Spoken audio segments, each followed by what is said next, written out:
क्या रे बिडू, क्या हाल चाल। आज हम बात करने वाले हैं 1986 की मुंबई की वह काली रात की, जिस दिन कुछ बड़ा होने वाला था। मुंबई पुलिस जो कल तक दाऊद को पाल रहे थे, कल तक वह सिर उठाकर बात नहीं करते थे, वही अब दाऊद को खत्म करने निकले थे।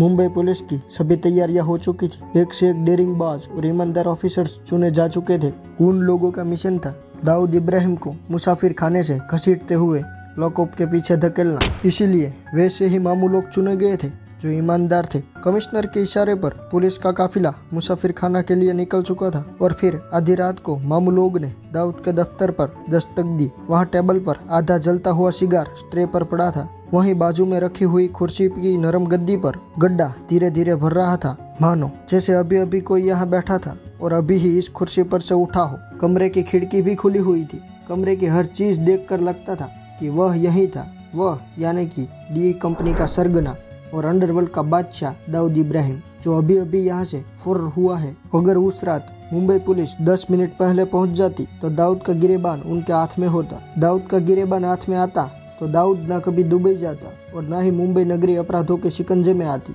और ना ही कभी इतने बड़े बड़े गैंग वॉर होते। और आज वह भारत के किसी जेल में छोटा राजन और अरुण गवली की माफिक सजा काटता। लेकिन दाऊद इब्राहिम था चीते जैसी चाल वाला, लोमड़ी जैसी बुद्धि वाला और शेर जैसा कलेजे वाला। ये सब गुण उसमें ठोक ठोक के भरे हुए थे। और आज तक दाऊद दुनिया की नजरों से रफू चक्कर होकर ये साबित भी कर दिया कि डॉन को पकड़ना मुश्किल ही नहीं, नामुमकिन है। खैर, जब पुलिस ने यह ठान लिया कि दाऊद को खत्म किया जाएगा तो उसे पुलिस के अंदर की खबर मिली कैसे, दाऊद भारत से दुबई भागा कैसे और आखिर क्या है मुंबई में दाऊद की आखिरी रात की कहानी। आइए आज हम आपको सब बताने वाले हैं। तो मेरे भाइयों, वीडियो को आगे बढ़ाने से पहले चैनल को सब्सक्राइब कर ले और वीडियो को लाइक कर दे।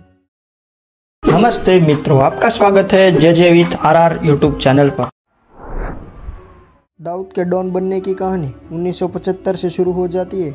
उस समय मुंबई में करीम लाला और उसकी पठान गैंग का अंडरवर्ल्ड पर कब्जा था। पठान गैंग के छोकरे सांड की माफिक जब चाहे जो चाहे वह कर लेते थे। वो चाहे किसी बहन बेटे के आबरू लूटना हो या किसी को लुढ़काना हो, वो पूरे शहर में खुलेआम सांड की माफिक आतंक मचाते थे। और इस भाई लोग की भाईगिरी से मुंबई पुलिस तक परेशान थी। फिर मुंबई पुलिस ने तरकीब लगाई, जैसे लोहे को लोहा काटता है वैसे ही पठान गैंग का सफाया दाऊद और उसकी गैंग करेगी। ऐसी जबरदस्त प्लानिंग के साथ पुलिस ने दाऊद गैंग को खुली छूट दे दी।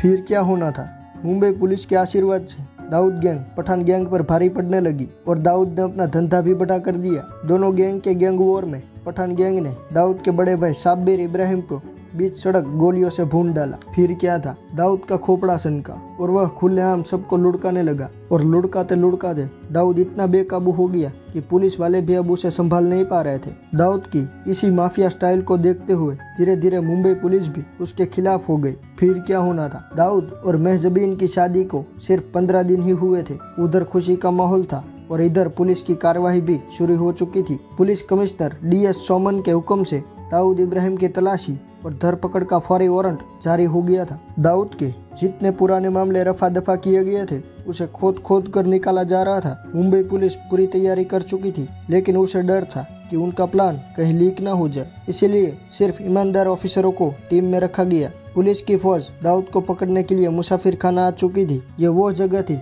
जहाँ पर कभी रात नहीं होती थी, यानी कि यह कोई सोता नहीं था। रात को भी दाऊद गैंग की एक्टिविटी चालू रहती थी। यहाँ कभी भी सभी लोग एक साथ नहीं सोते थे, और खासकर ग्राउंड फ्लोर पर जहां दाऊद इब्राहिम का आलीशान ऑफिस था। लेकिन पुलिस यहां आके देखती है तो पूरा मुसाफिर खाना सन्नाटे में छाया हुआ था। पुलिस ने एक एक कमरे की तलाशी ली, लेकिन दाऊद और उनके छोकरे कोई भी वहां नहीं मिला। वहां सिर्फ दाऊद के चचेरे ममेरे भाई और छोटे मोटे लोग मिले। यानी कि एक तरह से बोले तो पुलिस को वहां से खाली हाथ लौटना पड़ा। अगले दिन कमिश्नर के ऑफिस पर मीटिंग हुई कि दाऊद को ये बात पता कैसे चली। इस सवाल पर सबके फोन रिकॉर्ड चेक किए गए।